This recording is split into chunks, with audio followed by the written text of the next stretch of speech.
Sus temas de interés son la sexualidad en todo su espectro y en particular los problemas sociales basados en la sexualidad. La siguiente ponencia fue escrita a raíz del miedo a su propia existencia en el mundo se vuelva cada día más difícil. Si bien es la tercera ponencia que expone con una temática parecida, mientras el mundo sostenga que su vida sería más fácil si ocultara quién es, va a seguir tocando estos temas. Bueno, buenas tardes. La ponencia del día de hoy se llama, como pueden ver aquí atrás, la construcción del pensamiento juvenil con la incorporación de los actuales ideales conservadores. En los últimos años he tenido la oportunidad de observar un fenómeno particularmente llamativo que a primera vista parece observar una contradicción difícil de explicar. Se trata del conocimiento a través del crecimiento cada vez más visible de posturas conservadoras entre jóvenes que paradójicamente han crecido en sociedades más diversas, interconectadas, abiertas y más abiertas que historias anteriores. Esta presente paradoja resulta intrigante, porque ¿cómo es posible que en un contexto marcado en un Internet masivo, en exposición constante al multiculturalismo y la difusión de discursos concentrados en los derechos, ciertos sectores de la llamada generación Z muestran una inclinación hacia valores tradicionales? Más aún, ¿cómo se explica que estos jóvenes manifiesten en algunos casos un deseo explícito del retorno a modelos sociales rígidos, jerárquicos y normativamente cerrados, que ni siquiera forman parte de su experiencia directa? Lejos de ser un fenómeno aislado, esta tendencia parece formar parte de una reconfiguración más amplia de las identidades juveniles en el mundo contemporáneo. La generación Z, formada en entornos digitales y expuesta a sobreabundancia de información, no solo ha heredado discursos progresistas, sino también sus tensiones, contradicciones y límites.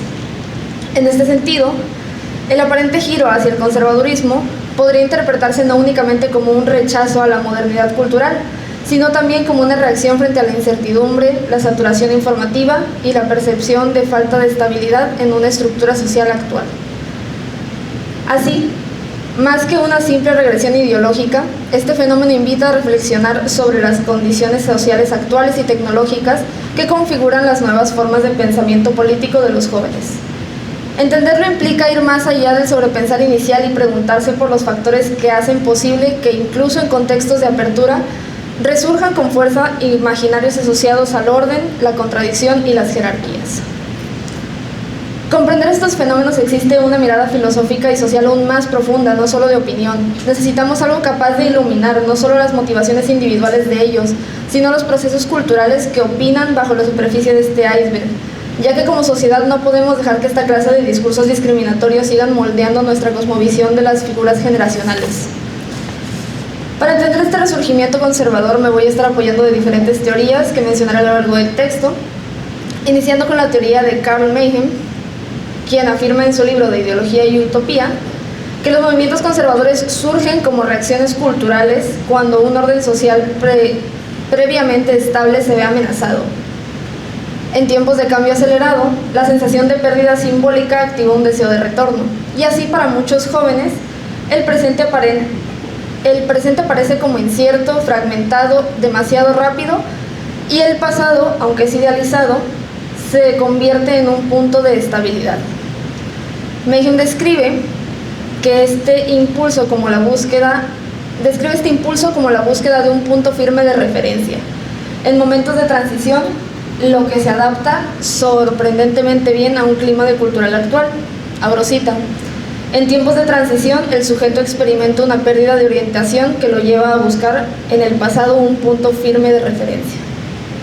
Cierro cita.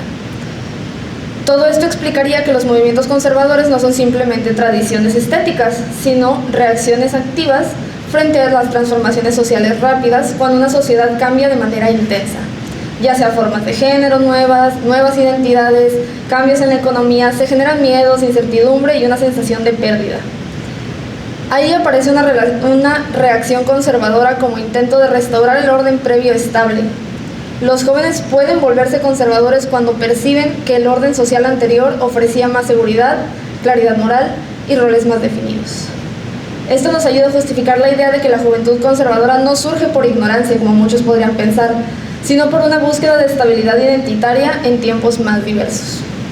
Por otro lado, Ronald Inglehart en Cultura Backlash, explica que las generaciones que crecen en un contexto de crisis económica o incertidumbre tienden a volverse más conservadoras. El conservadurismo se ofrece como un refugio cuando el futuro aparece inestable y tenemos que admitirlo. La falta de acceso a la vivienda, la precarización laboral, las deudas y una pandemia es un gran caldo de cultivo perfecto para que estos procesos pueda vaya a surgir. Pues si el proceso económico no llega, se vuelve a lo de antes como un refugio simbólico. Autores como Christopher Lange, en La cultura del narcisismo, señalan que en tiempos de crisis cultural las sociedades tienden a idealizar más el pasado. En este caso, muchos jóvenes conservadores romantizan la familia nuclear suburbana estadounidense de la posguerra, imaginándolo como una época de armonía, orden social y prosperidad. Y por esta familia, pues creo que ustedes entienden muy bien: hombre, mujer, hijos, un perro si acaso, y vemos, y todos blancos. Sin embargo, se olvidan de que un pequeño detalle, que es que esta forma de llevar la vida era excluyente, estaba centrada en el hombre blanco heterosexual y que dependía de un sistema de jerarquías de género. La nostalgia aquí no es inocente, es una reconstrucción selectiva del pasado, no un hecho histórico objetivo. A esto se le suma lo de Christopher Lange, la llamada nostalgia política, la idealización de un pasado que nunca existió tal y como se recuerda, pues para Lange la emoción surge en sociedades donde la identidad se ha vuelto frágil. En este contexto, imaginar a la familia tradicional de los años 50 funciona como una especie de refugio emocional, y no importa que aquella forma de relacionarnos fuera profundamente excluyente, lo importante aquí es que ofrece la promesa de un mundo con reglas claras, quitando que todo esto es demasiado clasista, porque pues al final de cuentas todos viven en este modelo hegemónico. Pero el resurgimiento conservador juvenil debe entenderse como un fenómeno complejo, no como una reacción cultural alimentada por miedos reales como la falta de identidad, el temor a lo desconocido y lo nuevo, pero que propone soluciones meramente imaginarias y peligrosas, como los discursos de odio y la creación de nuevos grupos que rozan incluso en lo sectario. Necesitamos comprender que el deseo de orden es humano, pero que este deseo no justifica la pérdida de pluralidad ni el retroceso de los avances sociales. El trabajo aquí no es ridiculizar a quienes adoptan estas posturas, ni muchísimo menos. Cada uno tiene sus ideologías y es libre de recorrer su camino propio. Sino se trata más de analizar críticamente el contexto que las vuelve atractivas y mostrar que estabilidad no depende de regresar al pasado, sino de imaginar formas nuevas de vivir juntos. Cito a Gramsci diciendo, abro cita: la hegemonía supone que una clase dirige y domina mediante la difusión de concepción del mundo como universal y necesaria. Con la cita anterior, Gramsci argumenta que las ideologías se construyen culturalmente. Aquí entra un papel fundamental: los influencers. Los discursos, las comunidades digitales ya funcionan como una fábrica de sentido y producen una identidad política. Los algoritmos ya no están para informar, están para modelar identidades. Consumir a diario discursos de creadores, y sí, los creadores que están pensando, el Temach y todos los demás, los redpileros, exactamente, logran modelar los entornos sociales y lo que podemos percibir como normal, lógico o verdadero. Pero esta reacción no es solo emocional debido a la sensación de inestabilidad. También esto es cultural y es político. Siguiendo a Gramsci, podemos entender que los discursos conservadores no se reproducen simplemente porque existan, sino porque logran instalar una forma particular de ver el mundo como si fuera natural todo esto. A través de estos influencers se difunde una visión donde el orden tradicional parece lógico y el cambio social se ve como una amenaza. Gramsci llamaría a esto una disputa por la hegemonía cultural, en la que cada bando intenta imponer un sentido común. Y para muchos jóvenes, los espacios digitales funcionan como fábricas de identidad, produciendo no solo opiniones, sino una forma compleja de interpelar la realidad. Esto nos puede llevar a lo siguiente: el papel del conservadurismo digital, que es la nueva derecha operante en plataformas donde donde la emotividad, la polarización y la inmediatez dominan la conversación. Como ustedes pueden saber, las plataformas inmediatas, TikTok, Instagram, etc., a esas me refiero. Eso significa que la identidad política no se forma en las instituciones tradicionales como la familia, la escuela, la iglesia, sino en ambientes algorítmicos que refuerzan emociones de agravio, de ironía, de rechazo y de sentido de pertenencia. Lo conservador se vuelve atractivo no solo por su contenido, sino porque funciona como una comunidad, como un espacio en donde los jóvenes se sienten pertenecientes, a donde tienen un lugar. Todo esto nos lleva a preguntarnos, ¿qué tan fuertes son los cimientos de sus opiniones y de sus teorías? De todo esto que dicen, ¿es acaso solamente un performance? ¿Es algo que sacaron de la nada? Pues bien, en el libro Realismo Capitalista de Mark Fisher, afirma que la idea de la rebeldía se vació completamente de un sentido político, porque hay que saberlo, ellos en muchas ocasiones sienten que son rebeldes, que ellos son el nuevo punk, que ellos son los nuevos que vienen a movernos todo el tapete. Y hay muchos jóvenes que piensan que lo rebelde es atacar un movimiento progresista, porque lo progresista es ahora visto como el nuevo estándar, cuando hemos sabido que no es así. Lo conservador se vuelve ahora un performance identitario, es carente de todo lo esencial, es controversial, es satírico, es provocativo, es irónico, hacen memes de esto, hacen burlas, hacen grupos. Mark Fisher aquí añade un elemento crucial para comprender un activo psicológico de esta postura. Pues en un mundo en donde parece más fácil imaginar el fin del mundo que el fin de una situación actual, los jóvenes buscan una figura de autoridad que prometa una estabilidad imposible. Pues, abro cita, el descontento y la ansiedad de las generaciones jóvenes no se traducen en alternativas políticas, sino en la búsqueda de una figura de autoridad que prometa seguridad. Y perdón, pero eso es lo que varias figuras fascistas han estado haciendo a lo largo de la historia. Un giro conservador juvenil, entonces, no es simplemente rebeldía, sino también es una respuesta a la ansiedad de vivir en un tiempo sin horizontes. Para Fisher, la angustia de no ver un futuro se transforma en deseo de orden.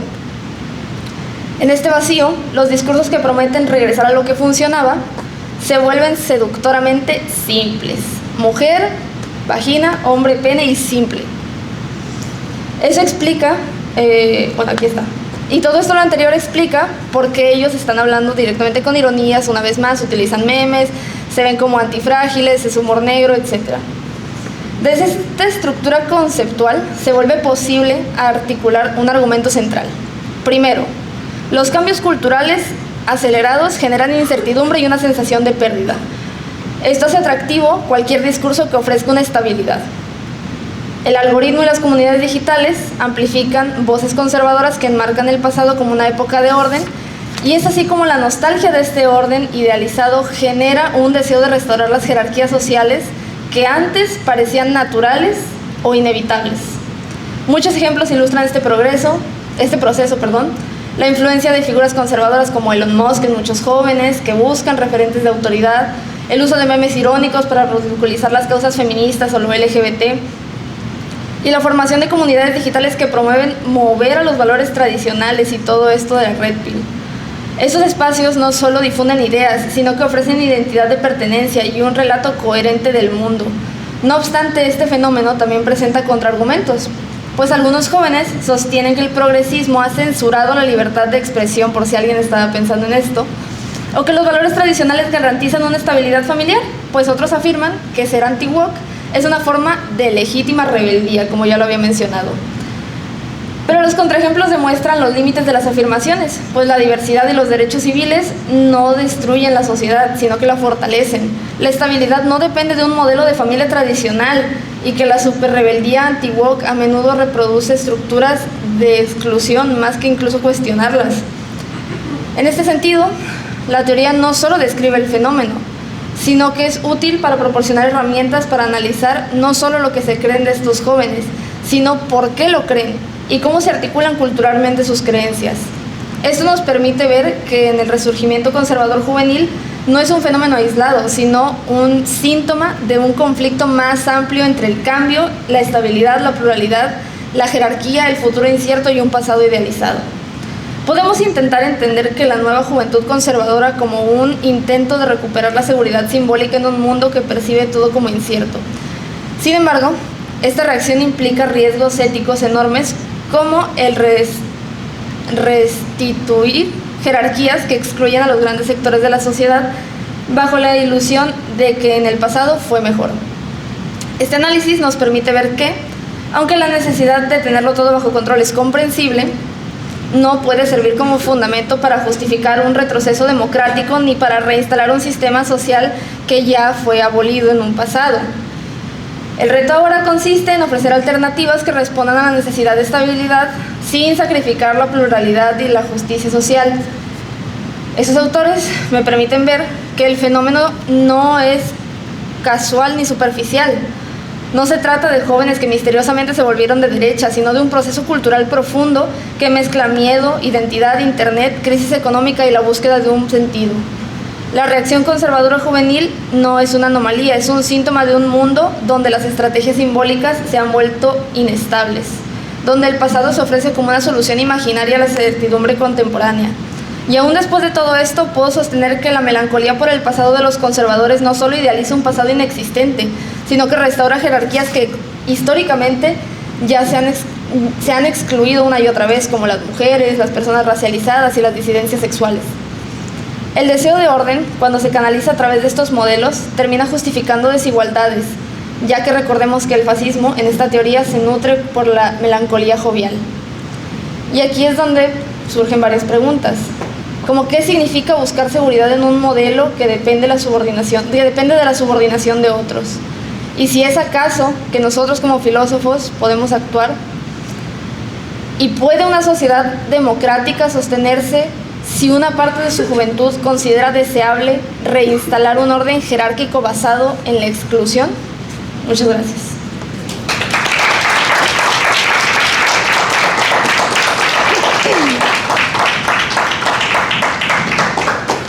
Gracias, Víctor. ¿Alguien tiene alguna pregunta?